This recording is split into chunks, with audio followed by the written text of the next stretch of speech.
Everyone, Ammo here for more Heroes of the Storm. And today we're doing something a little bit different. We're going to be using the in-game automatic recording, whatever, the spectator view to overview this game. Instead of just uploading it from the stream, I had some games a little tired, didn't feel like I could do an entertaining stream, so I did a couple games off stream. Figured I'd make a video of it. Fortunately, after like 5 games deep, we kept having like, it wasn't like they're bad games, not just like, oh, we lost, whatever, it's going to happen, it doesn't matter. We had games where people would never connect, they disconnect, you get bots. People had one game where like people on both teams disconnected and the bots are fighting each other, and it's really silly. So I finally had a game where just everyone stayed connected and the game went to completion. I was okay, it was enough for me. I just had a complete game finally. Queuing up is Tyrande, a very interesting character. I want to like her. I think she can be very good. The game lists her as medium difficulty. I would definitely put her more towards the hard end. She is listed as support, but her only support ability is her Q, which is a heal. It's not a very good heal. It's a very weak single target heal. Otherwise, her support comes from her ability to stun. She has a AoE stun, small AoE, kind of hard to land, but it is still AoE stun. And also her W, her most interesting ability, she throws an owl in a straight line, reveals an area. And their ultimate, she either has an AoE damage or a make your team invisible while also revealing the enemy team, which is very powerful. But I find that a little more for organized play than for pubs. Pub, it's a lot more about you kind of relying on your team can be risky when you can't communicate with them. So just taking abilities that you make personal plays on your own tend to work out a little bit better than relying on a bunch of strangers that could be terrible or good, you don't know. Teams are myself, Siege Hammer, Thrall, Tassadar, and Kerrigan, a very high damage team.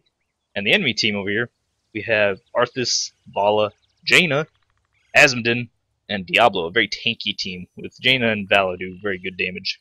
Depending what build they want to take, Vala particularly could do auto attack, attack speed, or be more of a caster type character. And here we go, I immediately take bottom lane because I just like to go bottom lane. Level 1 talent. This time we're taking Seasoned Marksman every time because a common Tyrande build focuses on our owl. So you get upgrades that benefit your owl, you get like piercing owls that do more damage as they travel, and you end up with very strong, spammable owls that are flying over the map doing tons of damage. And I'm not saying that's a bad build, I'm just not something I wanted to try. I wanted to make this auto attack build. I like to play auto attacky champions, I like to play Vala, attack speed, I like to play Rainer and stuff. So we're going in as we're trying out this auto attack build. Although the other tier talent here, now of course, beginning of the game, everyone's these bushes. Except Arthas here, if I remember correctly. Arthas just runs up here, I stun him, throw my owl at him, and we just shoot him up. We have a lot of damage here between myself and the Siege Hammer. These are both pretty tough characters, and this Azmodan really wants to harass us. It's little shots, so I'm gonna harass him back. He's gonna be able to push lane because he's a specialist, that's what he does. And then also realize Shank's also considered a specialist, although she is also much more of an assassin. So we have two kind of mislabeled characters here, both very much act as assassins. And very high damage. Now the other ability, I think right here, I showed his armor, that's the thing I forgot to talk about. Tyrande, one of her most important parts of her actually, is that her trait is an active trait, that you use it, whatever target you select, I think it's for 4 seconds, they take 25% increased damage, which is huge. They do a whole bunch of extra damage, it's awesome. I really love that trait, and we take advantage of it later as we get more talents. Take advantage of it a little bit more. Now the other tier 1 trait is letting your owl pierce. Oh my god, look at that damage. That's what I mean by the trait. Mark someone, they get that reveal on them, they do so much more damage. We almost take down Arthas. Two pretty tanky characters, and we're just bullying them right out of the shrine. Of course, Siege Tank does a ton of damage. I'm just helping her do a little bit of damage. Siege Hammer is really on top of this damage dealing. And I also remember being really salty for no reason because of all these disconnects I was having. But anyway, like I've been trying to say, the tier 1 talent, otherwise popular, that's potentially better than the Seasoned Marksman even for an auto attack build, just because you don't get that much damage. Having the other tier 1 talent is that lets your owl pierce. So once it hits an enemy, it will continue to go. It won't stop once it hits an enemy. Which makes it useful for scouting, because of course you can use the owl for vision. If the owl hits a champion that stops, then that's a whole bunch of vision you're missing out on. So even for an auto attack build, having that extra vision might be worth it. We have our tier 4 talent, Searing Arrows. I also love this, going in with more auto attacks. So I activate Searing Arrows. Oh, just look at that. Searing Arrows combined with shredding his armor, siege tanks damage. We just melted that Arthas. The Searing Arrows, we activate it. It drains our mana, but makes our auto attacks much more powerful for 4 seconds or 5 seconds. 40% more damage. It's a huge amount of damage, especially when we pierce their armor. I can take 25% more damage. It's very powerful. Makes you a very powerful attacker.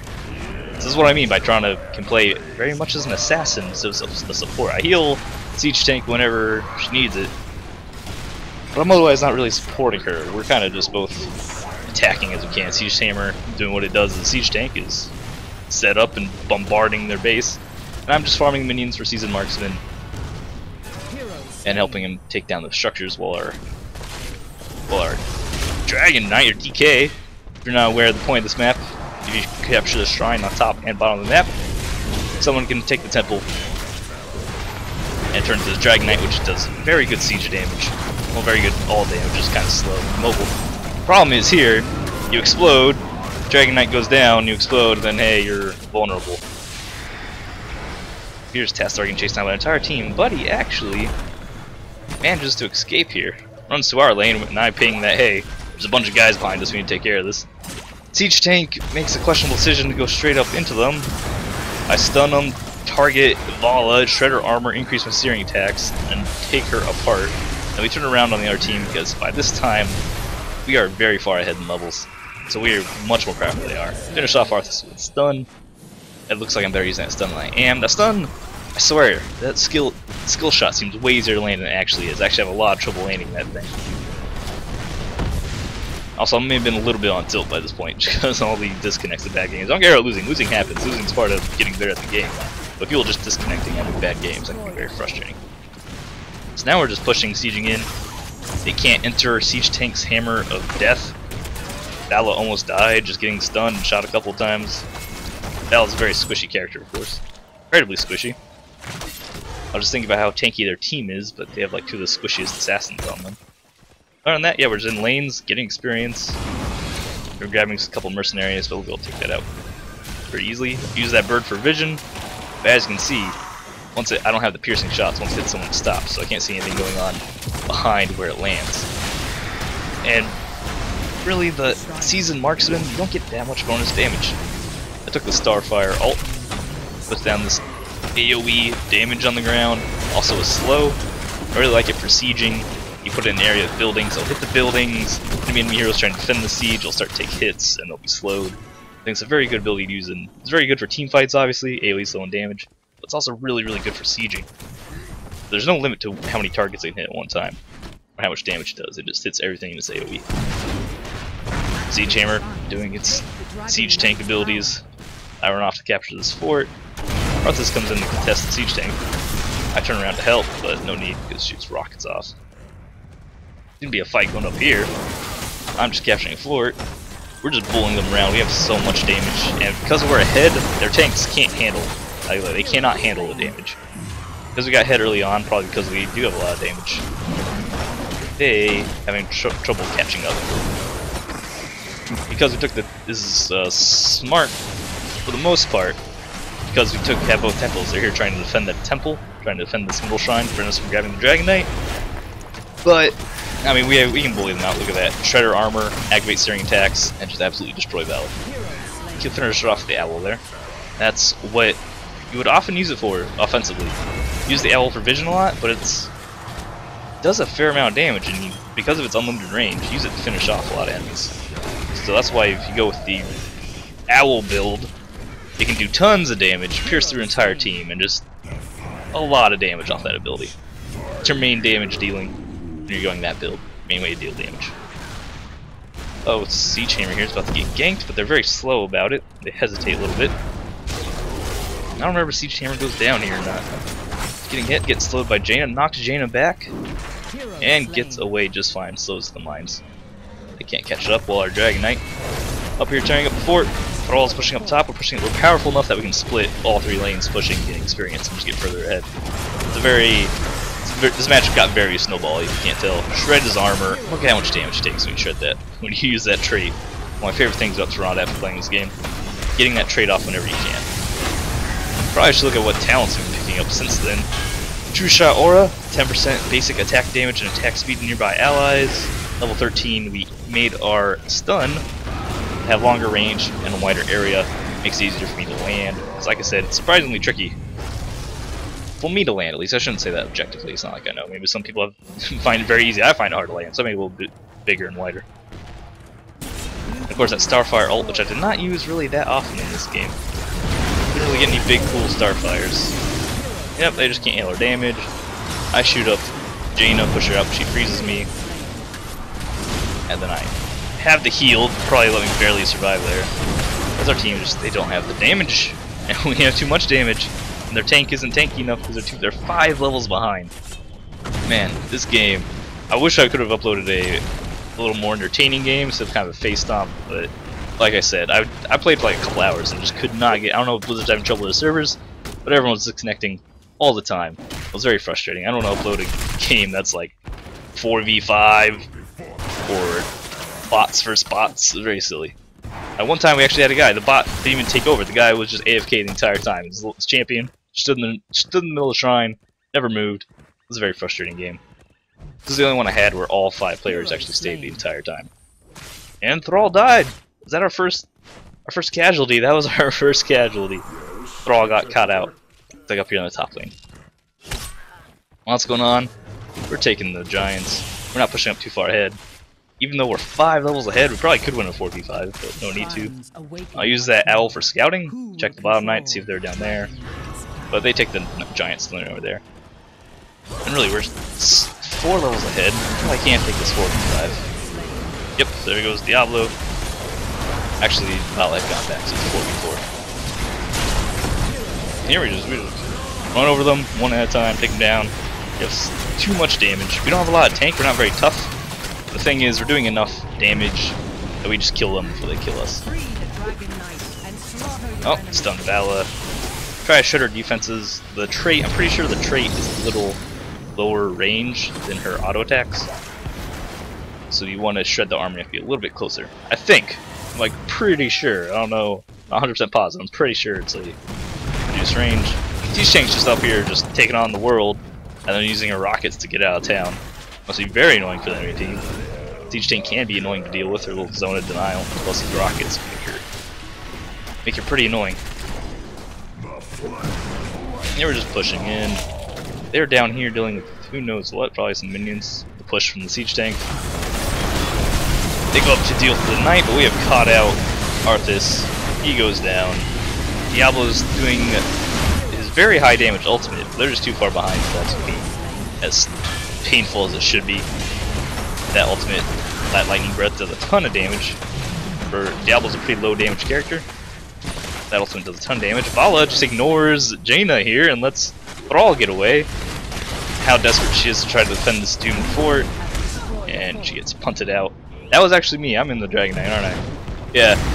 Because I remember doing that thinking I probably just saved her life by punting her away from the teammates. And here we're just tearing them down. We're still 4 levels ahead. As we get more talents, as we get closer to 20, those levels still make stat differences, but aren't as important because then everyone has their talents already. Here I use this. I use my ult to get out of dodge, slow them down, and actually almost kill Arthas. But I use that for the slow. Toss the bird for vision. See if they're chasing. They're not chasing, so we just back on up. At level 16, I had picked up one of my favorite for this build, one of my favorite traits. 40% additional attack speed for 4 seconds when using Hunter's Mark. So whenever I activate my trait, I get 40% additional attack speed. Stack that with the Searing attacks, they give me 40% bonus damage, with 25% bonus damage from shredding the armor. And Tyrande just does a heinous amount of damage. Just an absurd amount of damage, does 4 seconds. She has all that going on the same target. So she's much more of a, I think she's mislabeled. She's not much of a support. She supports through giving vision. She has a small heal. It's not very good. It's not awful, but it's just not enough to really qualify as a support. She supports by providing vision, in a way, by throwing her birds. but she's got more specialist thing. She stuns, that's a very supporting thing, have that CC. But she plays, a lot of people play her like an assassin, either with using the owl as a spell, as a high damage AoE spell, or playing her a bit of an auto attack champion and getting these skills to do more auto attack damage. Jaina, I found this very strange. Jaina just like lost her mind here and is like pushing the middle all by herself. So we just turn around like, alright, Jaina, whatever, and we just shoot her. She has her ice block, that's gonna save her. I time up a super sweet stun, but I'm pretty sure Kerrigan killed her for the stun actually landed. I thought it was about to be super cool. It's 25 to 1, man, I didn't even realize, I was pretty tired when I played this game. I didn't realize it was, I knew it was one-sided, I didn't realize it was this one-sided. So my bad, hopefully we can get some better games picked up off the stream. The stream yesterday was pretty disappointing for various reasons, there wasn't much in there to pick off of. It was also pretty short, we didn't play very long on the stream. Here, siege chambers grabbing the bottom fort, we're gonna grab the middle knight, and this should end the game. There's not much they can do about it. They're dealing with these mercenaries up here, trying to protect the last fort. Diablo, bravely, is coming up here to contest this. I had laid a little trap for him, knock him down, gonna pierce his armor, get my searing attacks up, do a third of his life in damage before he throws me into the wall and runs away. Which was smart on him, because I would have killed him super hard. And here, we're just pushing. Yeah, we're gonna push the core. We're gonna clear the fort. We're not gonna clear the fort. Get experience. The chamber wants to clear the fort. Get experience. I cast my ult here. Push him off the Dragon Knight. The defense doing a fair amount of damage. It's slow. I shred Arthas' armor. Activate my abilities, and you can see he just melts to it. And we are not clearing out last fort's 20. We're just destroying core. That's fine. They come in for suicide defense. They know they lost. They're going down. They're not going down without a fight though. And that is the end of the game. Decent game.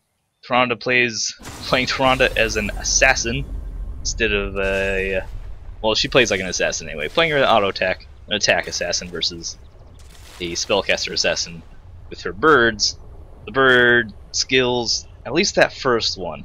Like Seasoned Marksman doesn't really give you that much more damage, and having the ability to have the birds pierce targets does give you that little bit more vision control. So I probably would go with the piercing owls over Seasoned Marksman, maybe. I'll have to think about that a little bit more.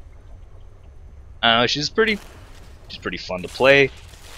I think she's just in a weird place because her heal, I just don't understand why she has that heal. You can get talents to make it do different things, but if you just leave it alone, it's pretty, you get a little bit of healing out of it, but it feels awfully weak. Her Q does, I think that can be changed up a little bit. Any last minute thoughts about Tyrande? Other than I probably need some practice. It looks like I did well there. Now just the team overall did well, so it's easy to do well when you're like 4 levels ahead and your team is doing very well. It's easy to look like you know what you're doing. Hopefully I can get some better replays of Tyrande out. And that was our first time using the replay system. Now funny thing about the replay system is that there's no menu, there's no way to get out of this screen. You're stuck here forever. I have to force close the program. Well, here's a Storm still in beta, and the replay system is probably like the last, it's like the, you know, afterthought is the last thing they're going to worry about polishing up. It just seems weird. There's no way out of this. There's no menu. There's no, I can toggle the timeline, open up our, we didn't even get a level 20 talent. Wow, yeah, we finished the game for level 20. Super short game. Can't even get it out of this menu. So anyway, thanks for watching. Leave a like if you enjoyed the video. Subscribe for more, following Twitch, Twitter, and all that. You guys know the deal. And I will see you next time.